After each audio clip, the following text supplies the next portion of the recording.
Class 5 first unit test 2026। আজকের এই ভিডিওতে আমাদের পরিবেশ বিষয়ের সেট 2 নিয়ে আলোচনা করছি। এর আগের ভিডিওতে আমি সেট 1 নিয়ে আলোচনা করেছি। তোমরা যারা সেই ভিডিওগুলো দেখোনি আমার চ্যানেল থেকে দেখে নিতে পারো।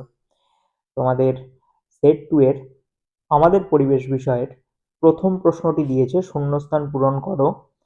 চামড়ার নিচে ফুলে থাকা নীল নলগুলো হলো শিরা।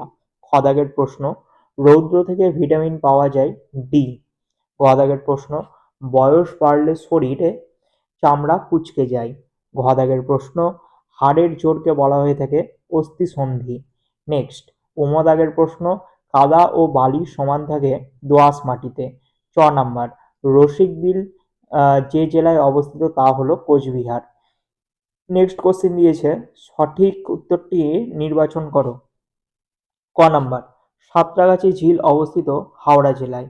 খ নাম্বার, রুই মাছের দেহে মোট পাখনার সংখ্যা 7টি। গ দাগের প্রশ্ন, পশ্চিমের মালভূমি অঞ্চলের মাটি নির্জীব। ঘ নাম্বার, মালভূমি অঞ্চলের মাটির রং লালচে। উম, দেহের বেশিরভাগই হল পেশি। চ দাগের প্রশ্ন, চিংড়ি একটি সন্ধিবদী প্রাণী। নেক্সট, 3 দাগের নিচের প্রশ্নগুলোর উত্তর দাও। 3-এর ক, ওআরএস প্রস্তুতিতে কোন কোন জিনিস লাগে? ওআরএস প্রস্তুতিতে হচ্ছে জল, লবণ এবং চিনি। সব থেকে ভালো হয় এখানে ফুটন্ত জল যদি লেখো আরও ভালো হবে, অর্থাৎ ফুটন্ত জল, লবণ এবং চিনি। খ দাগের প্রশ্ন, ডিওটি কোন রোগের চিকিৎসা পদ্ধতি? এটা খুব ইম্পর্টেন্ট কোশ্চিন।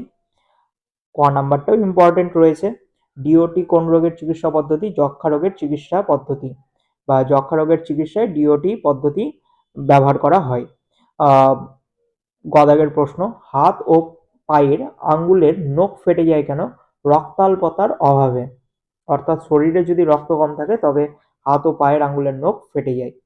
নেক্সট, মাটির অস্বাভাবিক উপাদান কোনগুলো? পলিথিন, রাসায়নিক সার, কীটনাশক, পেনের রিফিল হতে পারে।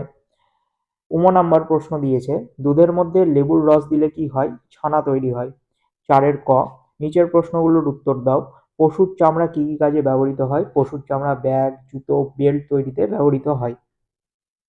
খ দাগের প্রশ্ন দিয়েছে, মেলানিন কি এবং এর কাজ লেখো। মেলানিন হলো এক ধরনের রঞ্জক পদার্থ। এর কাজ হচ্ছে যা ত্বক ও চোখের রং নির্ধারণ করে। গ দাগের প্রশ্ন, হৃৎপিণ্ড কি, এর কাজ কি? হৃৎপিণ্ড হলো বুকের বাম দিকে অবস্থিত একটি পাম্প মেশিন যা সারা শরীরে রক্ত সরবরাহ করে। ঘ নাম্বার, জিভের কাজগুলো কি কি? জিভের সাহায্যে আমরা খাবারের স্বাদ গ্রহণ করতে পারি এবং কথা বলতে পারি। আমাদের লাস্ট কোশ্চেন দিয়েছে, এঁটেল মাটির বৈশিষ্ট্য লেখো। এঁটেল মাটি অত্যন্ত ভারী এবং আঠালো প্রকৃতির হয়ে থাকে। তো এই ছিল সেট 2 এর সমস্ত প্রশ্নের আলোচনা। ভিডিওটি যদি ভালো লেগে থাকে অবশ্যই একটা লাইক করবে। চ্যানেলে যদি নতুন হয়ে থাকো চ্যানেলটিকে সাবস্ক্রাইব করো।